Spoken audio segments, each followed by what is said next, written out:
Hello everyone, I am a cat lover, and also a person who specializes in supporting and rescuing homeless cats.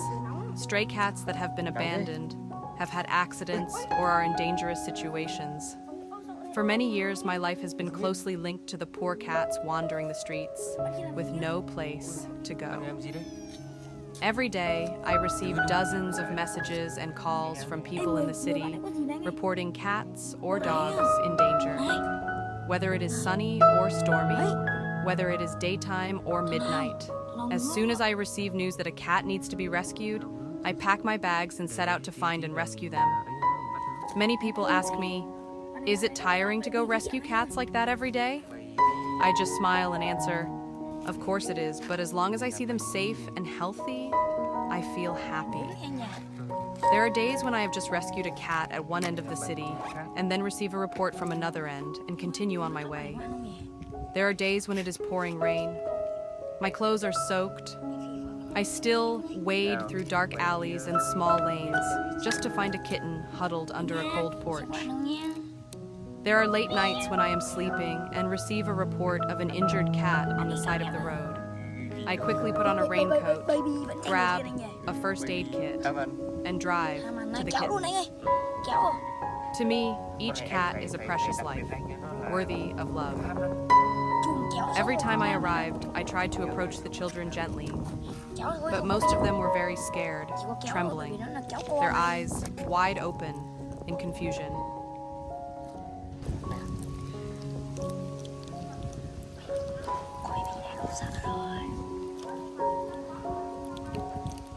Đấy, baby cat meo meo meo meo.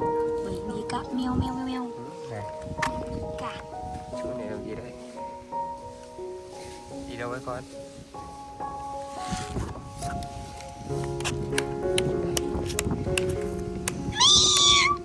Cái này ham ăn thế. Cái phơi nắng rồi cái đi. này phơi nắng này. Cái này phơi nắng của ôi à. Meo.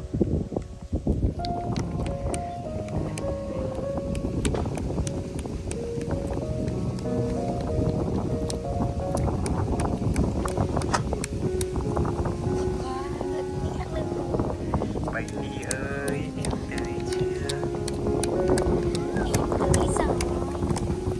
Ôi trời, baby ham ăn quá ôi không? Đây, đây.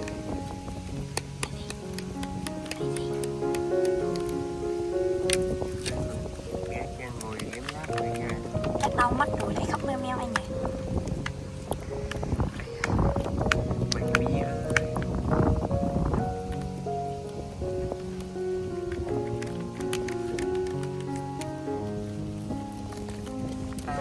Ui dồi ngon.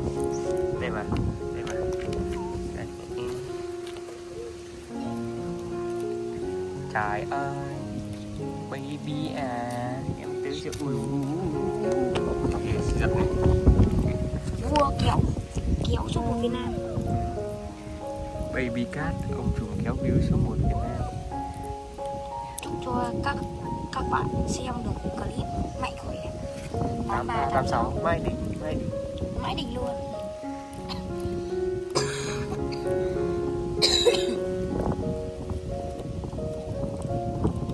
Baby cat are from Vietnamese. Oh my god. Đói hả? Đang tiếng Anh. Trời ơi. Ui trời ơi. Vương vãi tay. Chỗ này là đi cạnh tay của bạn. Anh làm gì đây? Em phải làm cận đồ bài là chơi à? Con ơi. Trời ơi đói nè.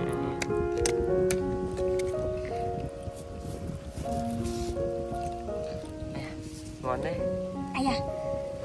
Cái ăn này này. Chị bữa nó nhỉ? Cầm cho nó ăn đi. Anh sợ rồi. Baby à. Em tới chưa? Em bú đi. Trời đớp nè. Mấy đớp đây rồi. Ngon rồi. Anh nhìn mà anh bắt thèm đấy em ạ.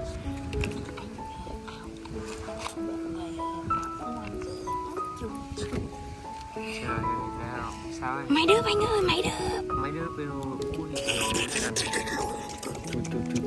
Nhưng rủa cả dại anh ơi, anh ăn không? Many were injured, many had been starved for days. Their bodies were skinny, their fur was messy and dirty. Looking at those pleading eyes, I couldn't hold back my tears. No matter how tired I was, whether I was wet, cold, or dusty, just seeing the children, all the tiredness disappeared. The only thing left was a single wish: to bring the children home, take care of them until they were healthy, and find a real home. Approaching the kittens is never easy. Some are hidden in small crevices, some are crawling into sewers, some are hiding under cars, in vacant lots, or huddled on abandoned roofs. I have to use every means to coax them, talk softly to them to make them less afraid, use cat food to lure them closer, patiently wait for hours for them to come out of hiding. But not all kittens are easy to approach. Many are so scared and hurt that they find it difficult to trust strangers. Sometimes I have to crawl into narrow, dirty places to get them out, even though they are dirty and scratched all over. Every time I save a kitten, I can't help but wonder, who abandoned these little creatures in the middle of the cold street? Where are their mothers? Why did they leave them alone in such a dangerous place? How long have they been hungry, cold, and beaten by life? What do you think? In your opinion, why do these innocent cats have to endure such heartbreaking things? Who abandoned them? And what can we do to prevent such heartbreaking stories from happening again?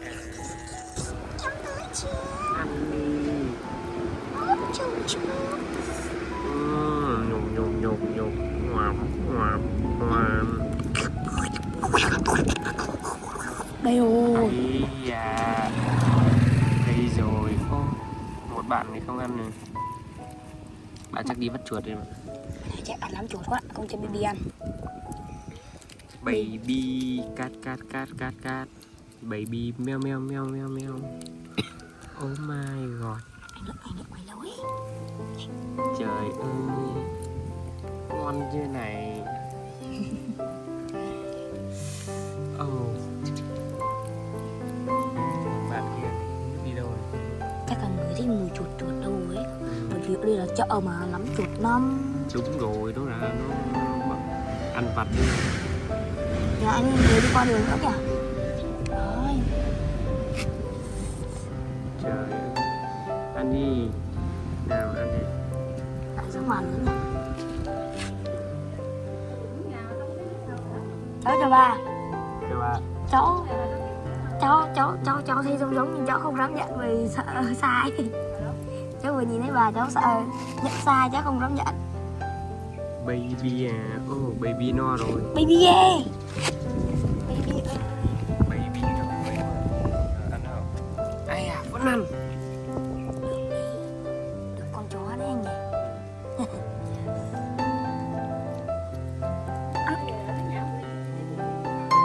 Vâng, con cháu đi mấy ngày rồi. Chó nhiều. Mèo. Bọn cháu khai thác hết rồi. Bảy.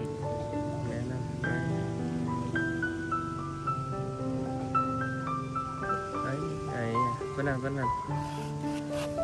Cái này sao đây? Ăn rồi lại ui rồi, bánh bọt hết ra mồm.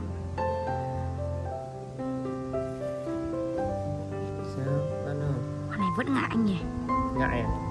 Đấy, ăn.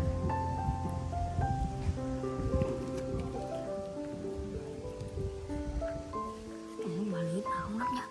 Nhỉ.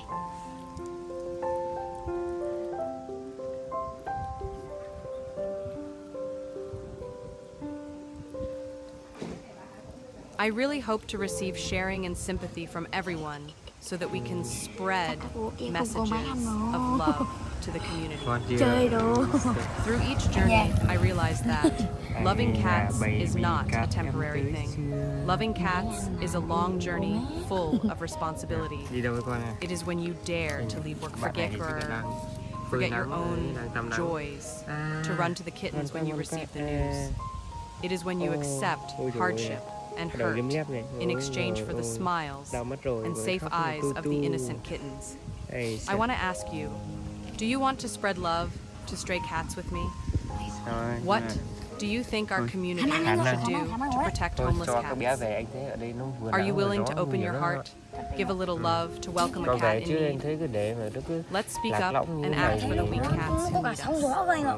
chết đói. I sincerely thank everyone who's always supported, followed, and accompanied me on my journey to save stray cats.